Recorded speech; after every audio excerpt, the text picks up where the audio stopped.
Hello à toi, j'espère que tu vas bien et bienvenue dans cette vidéo. Aujourd'hui, on va parler de mon voyage à Vancouver.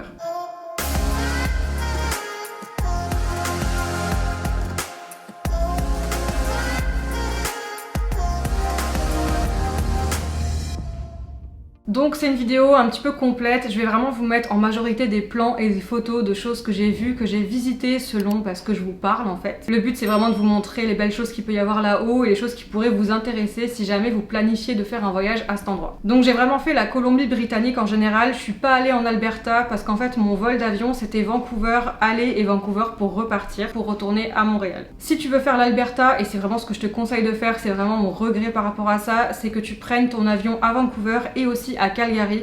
Donc soit tu arrives à Calgary et tu repars avec Vancouver, ou soit tu arrives à Vancouver et tu repars avec Calgary. C'est un voyage que moi j'ai fait en van, donc on est parti à deux et on a pris un van chez Wicked Campers. Donc Wicked Campers, moi je les connais parce que j'étais en Nouvelle-Zélande avec eux. Donc j'avais déjà pris un van avec eux, je connaissais la compagnie, etc.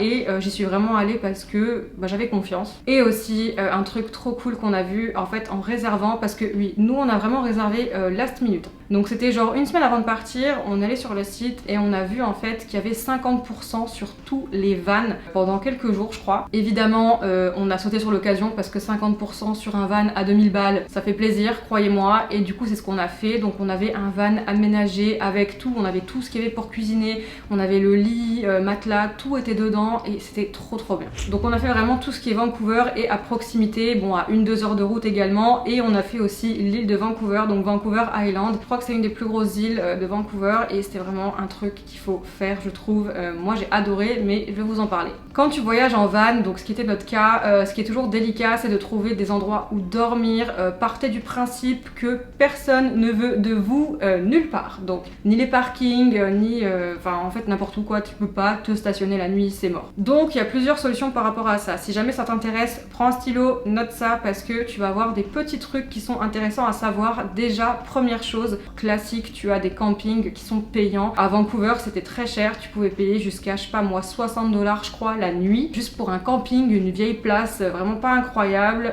Après t'as des places avec des trucs vraiment cool qui peuvent être à 20-30 $, donc ça dépend de où tu vas, du camping, etc. Pareil, certains endroits très touristiques, faut que tu réserves ton camping à l'avance, donc c'est pour ça, prépare-toi bien par rapport à ça. Mais si tu veux la faire comme nous et vraiment économiser là-dedans, parce que nous clairement on n'était pas pété de thunes, d'ailleurs on l'est toujours pas, mais voilà, on voulait vraiment économiser là-dessus et on s'est dit si on est dans un van, c'est pas pour payer tous les soirs un camping, autant prendre une voiture et dormir à l'hôtel, tu vois. Du coup on a commencé à se renseigner et trouver comment faire, parce que l'affaire c'est que quand j'étais en Nouvelle-Zélande, et je vous ai fait une vidéo d'ailleurs sur mon voyage en Nouvelle-Zélande, il y avait des applications qui existaient qui s'appelaient Campermate, et en fait t'avais une carte complète avec tout, mais genre tout, et c'était hyper développé, hyper bien fait, hyper complet. T'avais tous les douches publiques, les toilettes publiques, les campings payants, les campings gratuits, les spots où tu pouvais te garer, enfin t'avais vraiment tout. C'est une application qui fonctionne pour la Nouvelle-Zélande, l'Australie et un petit peu les États-Unis, mais Canada, y a rien du tout, laisse tomber. Et je trouve que ça manque un peu à ce niveau-là, que ce soit en Europe ou même en Amérique du Nord, c'est que vraiment c'est compliqué si tu veux trouver où dormir de manière gratuite sans dépenser de l'argent dans des campings, parce qu'il y a des spots qui existent, mais tu pourras jamais le deviner en fait si tu sais pas, tu vois, donc c'est hyper compliqué. Déjà il y a un truc qui est intéressant et qui est vraiment cool, enfin moi j'ai trouvé ça génial parce que des fois t'es en galère, tu sais pas où aller et ça c'est la solution, c'est les Walmart. Donc Walmart c'est un supermarché que t'as au Canada.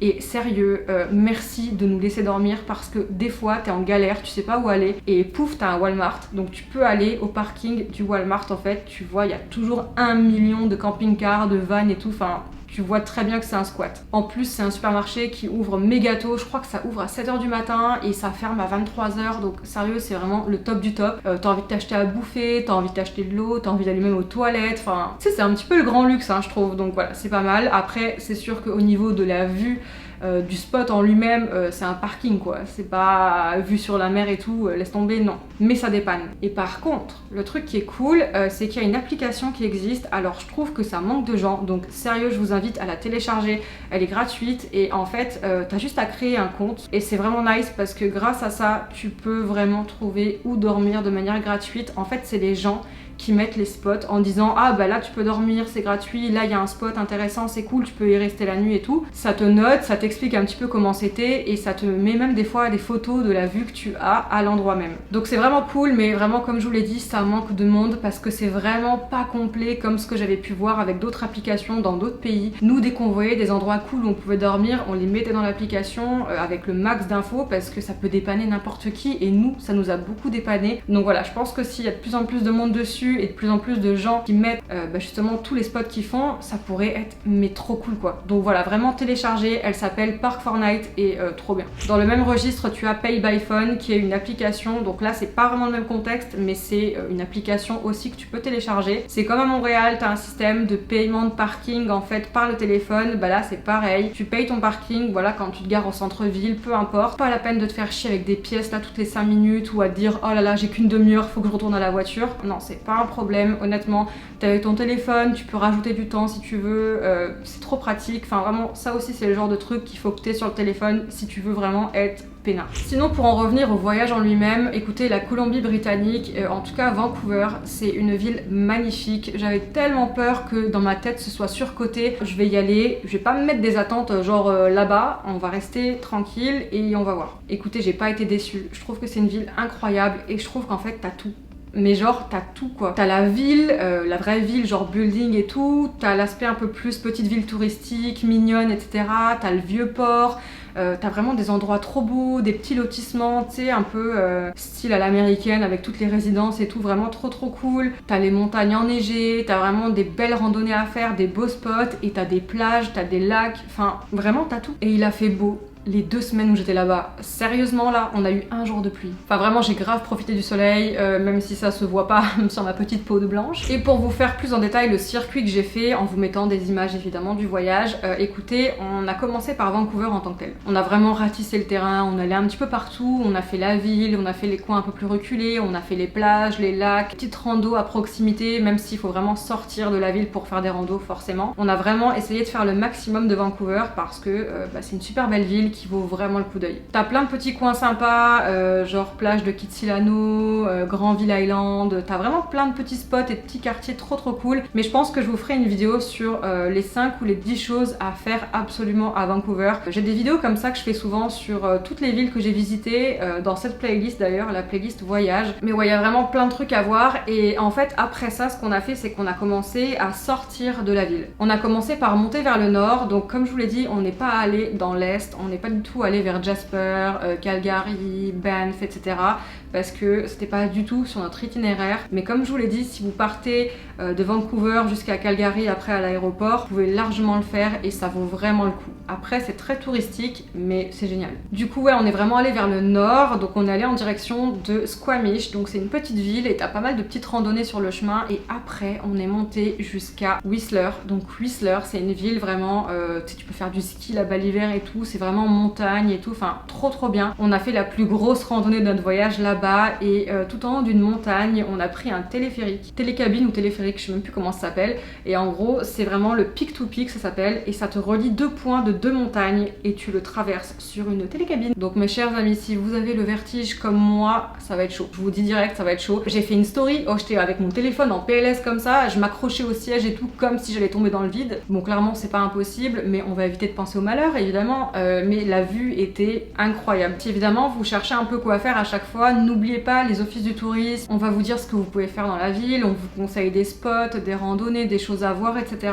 C'est toujours cool d'aller poser les questions directement dans les villes. Si vous n'avez pas l'habitude de faire ça, faites-le parce que ça pourra vous donner peut-être des adresses vraiment nice que vous auriez peut-être pas fait vous-même. Évidemment sur la route, t'as toujours des petits spots à voir, des petits arrêts, puis les routes sont magnifiques, genre vraiment des fois tu roules comme ça en bord de côte parce que parfois tu vas longer des lacs ou tu vas longer l'océan, c'est incroyable. Aussi à Vancouver, tu as le fameux parc Stanley qui est trop beau. Et après ça, ce qu'on a fait, c'est qu'on allait jusqu'à Horseshoe Bay à Vancouver et on a pris le ferry. Donc le ferry, c'est BC Ferries. Vous pouvez prendre vos tickets en ligne, trop pratique. Et en fait, on a pris le ferry jusqu'à Nanaimo. Donc Vancouver Island, c'est grave cool si tu veux faire vraiment, tu sais, des randonnées, des trucs en montagne. Nanaimo, c'est une petite ville, on n'est vraiment pas resté longtemps. Et du coup, ce qu'on a fait, c'est qu'on est parti tout de suite en direction de Ucluelet. Donc c'est genre très loin, c'est à l'autre bout de l'île. Donc tu traverses toute l'île, t'as pas mal de routes. Et évidemment, on n'a pas fait ça one shot, potes, en fait, on a fait des arrêts. Donc on a fait Cathedral Grove, on a fait d'autres trucs, des petites randonnées, etc. Et on s'est arrêté aussi à Port Alberni, qui est une petite ville. Puis après on a continué, on s'est arrêté, on a vu des petites plages, des petits lacs sympas et tout. Donc voilà, on s'est arrêté. Et on est arrivé finalement à Ucluelet, donc magnifique ville. C'est vraiment petit, mais c'est vraiment la petite ville, tu sais, où t'as plein d'activités de vacances, petit village de vacances. Vraiment pour moi c'était ça, tu vois. Et c'était trop bien. Moi j'ai adoré. À Ucluelet on a fait du kayak, genre du kayak j'en ai plus fait depuis mes 15 ans je crois. Et après ça on est direct allé à Tofino quelques jours plus tard. Et Tofino c'est vraiment près de Ucluelet. Et honnêtement Tofino c'est vraiment genre la ville vacances, tu vois. Genre je trouve que sur l'île c'est la ville où vraiment t'es en mode détente, activité, machin. Enfin tu as des gens qui surfent, il y a des plages trop belles, t'as des spots trop beaux, t'as des endroits pour manger délicieux, t'as des petites friperies, des petits magasins de vêtements et tout, vraiment trop stylé. Et nous ce qu'on a fait à Tofino c'est qu'on est allé voir les baleines. Donc en fait on est allé sur un bateau et on est allé comme ça sur l'océan toute une après-midi il me semble, ça a duré comme 3 heures je crois. Et on allait voir les baleines et on en a vu. Donc on a eu la chance de voir je crois 3 ou 4 baleines grises, genre incroyable. On a fait quelques petites randonnées, on allait voir quelques spots, on a visité la ville en tant que telle parce que Tofino c'est une petite ville genre vraiment très sympathique en fait. Et voilà, c'était agréable de marcher, de se promener là-bas, même de regarder les couchers de soleil. Et voilà, donc on est resté quelques jours à Tofino et après ça on est parti à Victoria. Donc toujours en faisant des arrêts sur la route, tu sais, parce que forcément c'est des longs trajets. Donc Victoria pour moi c'est la ville de la retraite. Genre c'est une ville, c'est magnifique,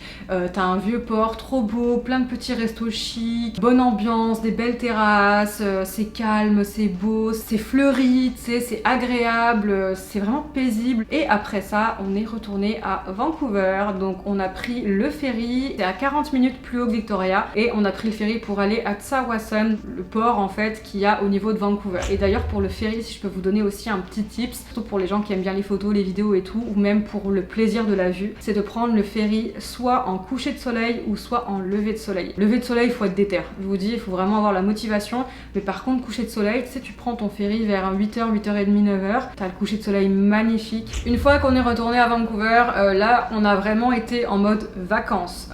On avait des moments de détente en fait tout au long du trip, mais on était quand même vraiment en mode road trip. Ce qu'on a fait c'est que on s'est dit on va prendre ça plus relax. Donc on était toujours dans le van, hein, ça changeait rien, mais on s'est dit c'est quoi, on va faire moins de rando, moins de trucs tu sais usants physiquement et plus se détendre et bien bouffer parce qu'on mangeait beaucoup dans le van. Et la dernière semaine on s'est dit tu sais quoi, on va se faire plaisir, resto machin et tout, et c'était trop bien. Écoutez, on s'est détendu et quand on est revenu à Montréal on n'était pas genre fatigué à mort, parce que je sais pas si vous êtes un peu comme moi, mais tu sais moi je trouve que quand tu fais des gros road trips et que tu rentres à la maison, moi le premier truc que je me disais c'était genre ouais j'ai besoin de vacances. Donc quand on est rentré on n'était pas exténué, genre on avait déjà pris du repos avant de rentrer et ça c'est cool. Donc on allait se faire des petits restos sympas, on allait manger des sushis parce que alors on nous a beaucoup recommandé d'aller manger des sushis à Vancouver. Apparemment ils sont excellents et écoutez c'est délicieux. Il y a une place excellente, c'est Momo Sushi.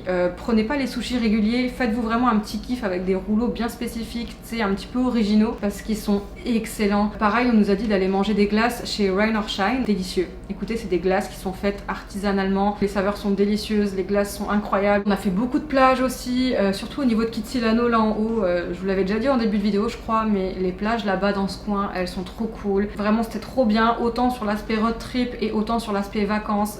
J'ai adoré, c'est vraiment une destination que je vous recommande. En tout cas voilà, si tu as des places à me recommander, des choses que t'as pas fait ou que tu voudrais recommander aux gens qui vont voir cette vidéo, n'hésite pas à le faire. Tu as aussi d'autres tips pour des applications ou des sites, tu sais, pour la vie en van qui te recommandent des places où tu peux te garer en fait la nuit gratuitement si tu as des bons plans et tout, n'hésite pas à me le dire en commentaire, enfin à nous le dire en fait en commentaire. Et puis bah pareil, si tu as aimé la vidéo, n'hésite pas à la liker. Et puis bah moi je vous dis à très bientôt pour une autre vidéo et surtout prenez soin de vous.